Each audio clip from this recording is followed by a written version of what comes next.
Oke Riz, tadi kita udah bincang-bincang tanya budak terkait UGM. Selanjutnya kita tanya budak nih terkait dengan beasiswa gitu. Kan udah kita tahu bersama ya, Aris itu sudah banyak mendapatkan beasiswa selama kuliah gitu. Dia ini memang orang yang hebat ini.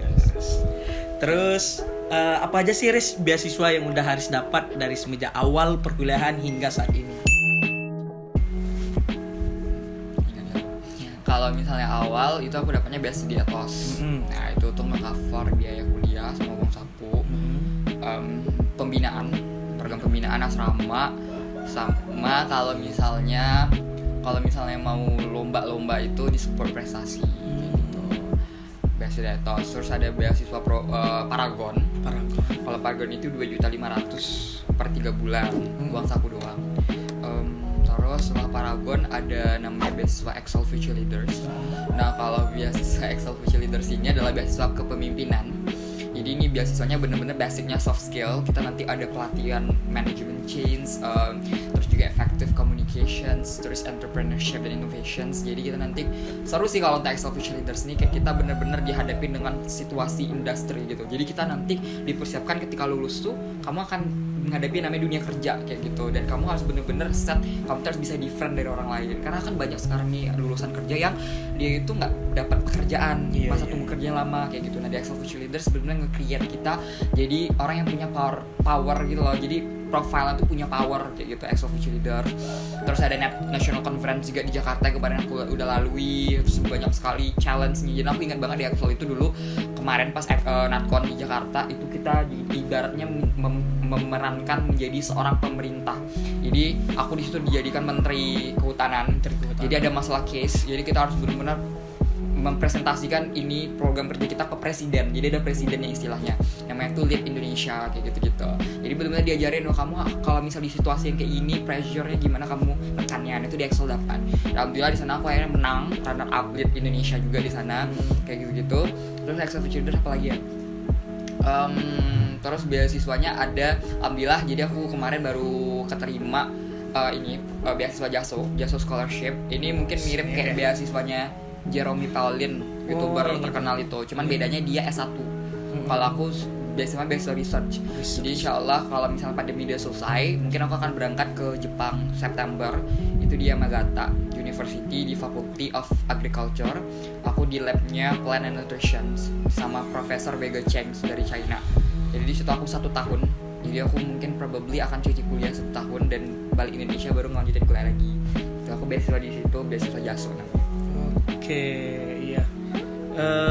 Terus yang dari awal itu apa aja sih beasiswa yang ada gitu? Mungkin untuk budak-budak semua nih kan mereka udah banyak nih dapat beasiswa etos lainnya. Selain itu ada beasiswa apa aja?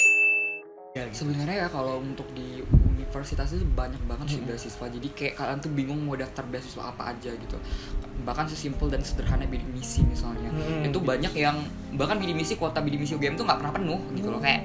Kayak misalnya siapa lagi nih yang bisa dapat beasiswa bidik misi, siapa lagi, karena kuota itu penuh gitu loh.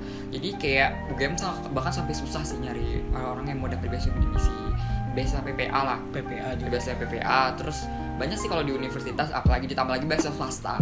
Contohnya misalnya kayak beasiswa untuk maba Tanoto Teladan, program Tanoto Teladan. Nah, itu beasiswa juga tuh, dan itu bagus juga. Terus beasiswa Pertamina yang Sobat Bumi Pertamina, yang gitu. Ya.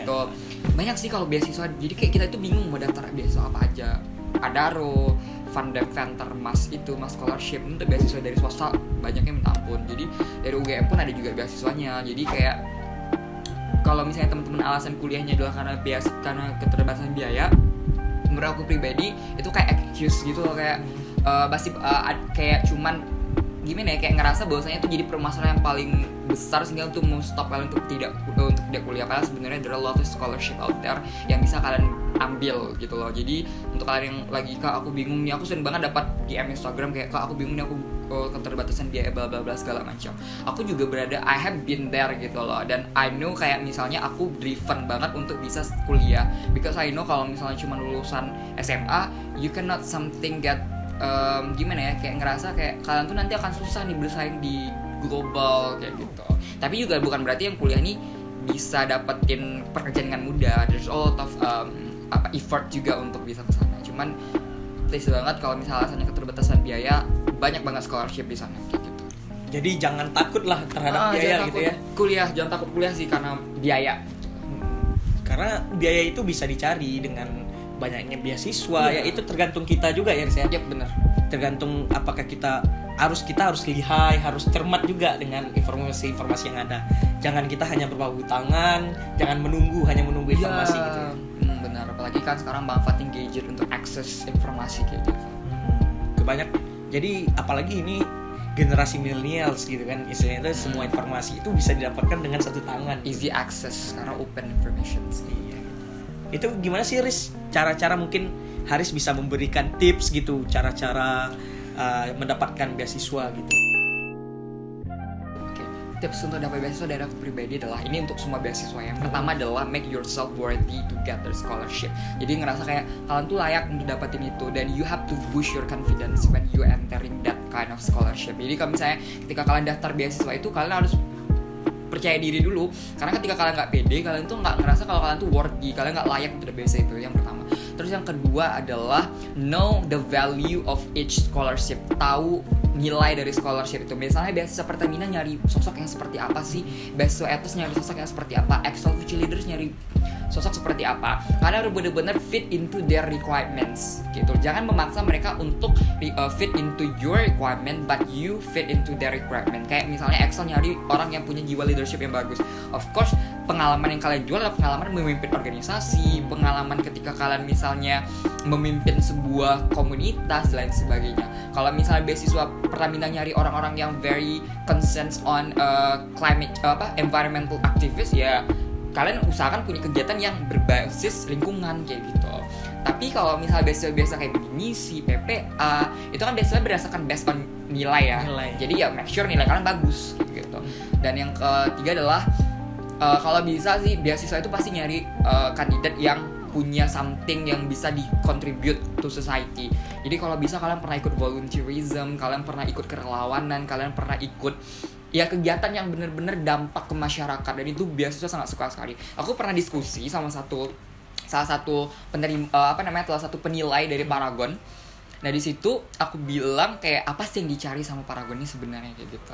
Dan mereka nyari orang-orang yang punya kontribusi ke masyarakat. Dan aku ketika daftar beasiswa yang aku jual itu adalah kontribusi aku, bukan prestasi. Prestasi cuman kayak perintilan doang. Tapi yang aku jual ini misalnya aku punya yayasan sosial Lensa Pendidikan Indonesia yang itu tuh udah di 22 kota di Indonesia dan fokusnya di pendidikan.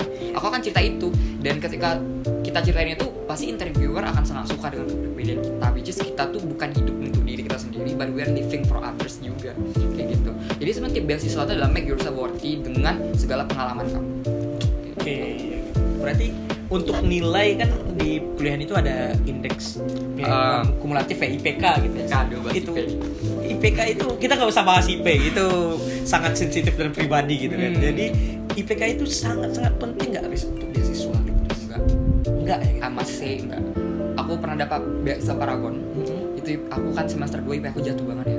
IP aku cuma 3,0 sekian. Sedikit banget tuh. Dan itu aku daftar Paragon yang saingan aku IP-nya 4. IP-nya 3,5, 3,6. Tapi mereka nggak lolos karena mereka nggak different. Kalau kalian cuma compete berdasarkan IPK, there are a lot of people yang punya IPK di atas kalian. Bahkan IPK-nya perfect. Gitu. Jadi menurut aku pribadi IPK itu cuman kayak ngantarin diri kamu ke interview.